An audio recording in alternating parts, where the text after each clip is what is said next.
कैकई के 2 वरदान, एक निर्णय जिसने इतिहास बदल दिया। अयोध्या की पावन भूमि, जहां मर्यादा, प्रेम और धर्म का प्रकाश सदा चमकता था, वहीं एक ऐसा क्षण आया जिसने संपूर्ण कथा की दिशा बदल दी। ये प्रसंग है महारानी कैकई के 2 वरदानों का, जो उन्हें राजा दशरथ से प्राप्त थे। उन्हीं 2 वचनों ने राम को वनवास और भरत को राज सिंहासन का अधिकारी बना दिया।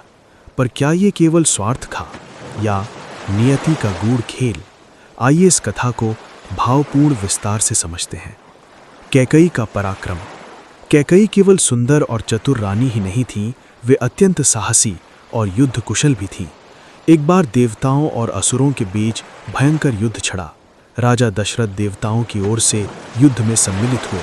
युद्ध के दौरान शत्रुओं ने दशरथ के रथ पर तीव्र आक्रमण किया। रथ का पहिया निकल गया, सारथी मूर्छित हो गया। तभी कैकई ने अद्भुत साहस दिखाया। उन्होंने अपने हाथों से रथ का पहिया संभाला, सारथी का कार्य किया और राजा की रक्षा की। युद्ध समाप्त हुआ और दशरथ विजयी हुए।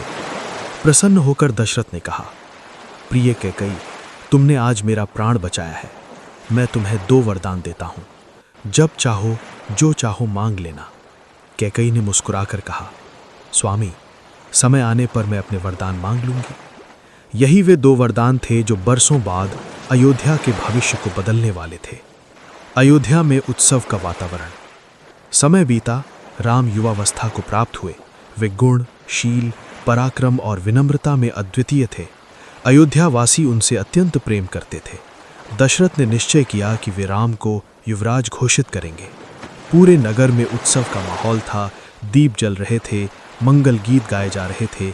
माताएं कौसल्या, सुमित्रा और कैकई सभी प्रसन्न थीं। कैकई तो राम से विशेष स्नेह रखती थी। वे स्वयं कहती थीं कि राम मुझे अपने पुत्र भारत से भी अधिक प्रिय है।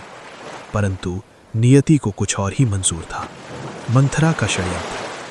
कैकई की दासी मंथरा ने जब राम के राज्याभिषेक की तैयारी देखी तो उसके मन में ईर्ष्या जागी। उसने सोचा, यदि राम राजा बन गए तो भरत का क्या होगा? वो तुरंत कैकई के पास गई और बोली, महारानी, आप इतनी प्रसन्न क्यों हैं? क्या आपको पता नहीं कि राम के राजा बनने के बाद भरत का स्थान क्या होगा? कैकई ने हंसते हुए कहा, राम और भरत में कोई भेद नहीं। राम राजा बनेंगे तो मुझे प्रसन्नता ही होगी। मंथरा ने चालाकी से कहा, पर सोचिए महारानी, यदि कौसल्या राजमाता बनेंगी तो आपका सम्मान घट जाएगा। भरत को वनवास भेज दिया जाएगा या वो उपेक्षित रह जाएगा। धीरे धीरे मंथरा ने कैकई के मन में संशय का बीज बो दिया।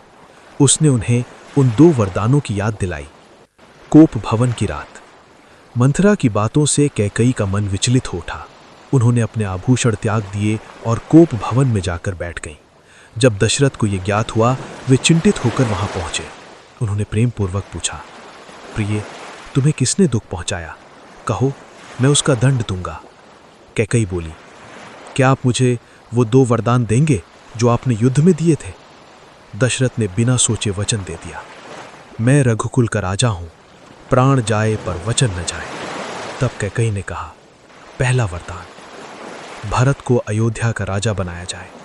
दूसरा वरदान, राम को 14 वर्ष का वनवास दिया जाए। दशरथ का दुख। यह सुनते ही दशरथ स्तब्ध रह गए। उन्हें लगा मानो उनके हृदय पर वज्रपात हो गया हो। वे गिड़गिड़ाए, कैकई, कुछ और मांग लो, मेरे प्राण ले लो, पर राम को मत भेजो। पर कैकई अपने निर्णय पर अडिग रही। उन्होंने कहा, आपने वचन दिया है, रघुकुल की मर्यादा निभाइए। दशरथ असहाय हो गए। राम का वनगमन। जब राम को यह समाचार मिला, वे तनिक भी विचलित नहीं हुए। उन्होंने शांत स्वर में कहा, पिताजी का वचन सर्वोपरि है, मैं प्रसन्नता से वन जाऊंगा। माता कौसल्या रो पड़ी। लक्ष्मण ने विरोध किया, पर राम अडिग रहे। सीता ने भी कहा, जहां आप रहेंगे वहीं मेरा स्थान है। इस प्रकार राम, सीता और लक्ष्मण वन को प्रस्थान कर गए। भरत की प्रतिक्रिया। भरत उस समय अयोध्या में नहीं थे। जब वे लौटे और सारा समाचार जाना तो वे व्यथित हो उठे। उन्होंने कैकई को कठोर शब्द कहे, माँ, आपने अधर्म किया है। भरत वन गए और राम से निवेदन किया, भैया, आप लौट आइए, ये राज्य आपका है।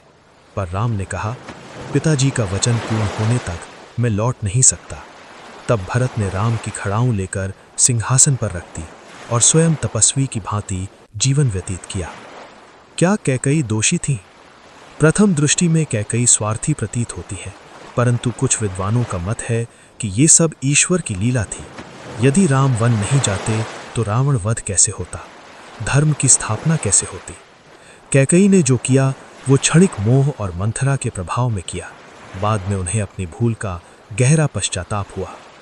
निष्कर्ष: कैकेयी के 2 वरदान केवल एक मां की जिद नहीं थीं, वे रामायण की पूरी कथा का आधार बने। उन्हीं के कारण राम का वनवास हुआ, सीता हरण की घटना घटी, रावण का अंत हुआ, धर्म की पुनः स्थापना हुई। ये कथा हमें सिखाती है कि वचन का पालन सर्वोपरि है। संगति का प्रभाव जीवन बदल सकता है। कभी कभी बुरे दिखने वाले निर्णय भी बड़े उद्देश्य की पूर्ति करते हैं। अंततः कैकेयी एक माँ थी जो भ्रमित हुई पर हृदय से बुरी नहीं थी। उनके 2 वरदानों ने इतिहास की धारा मोड़ दी और संसार को मर्यादा पुरुषोत्तम राम का आदर्श जीवन दिया।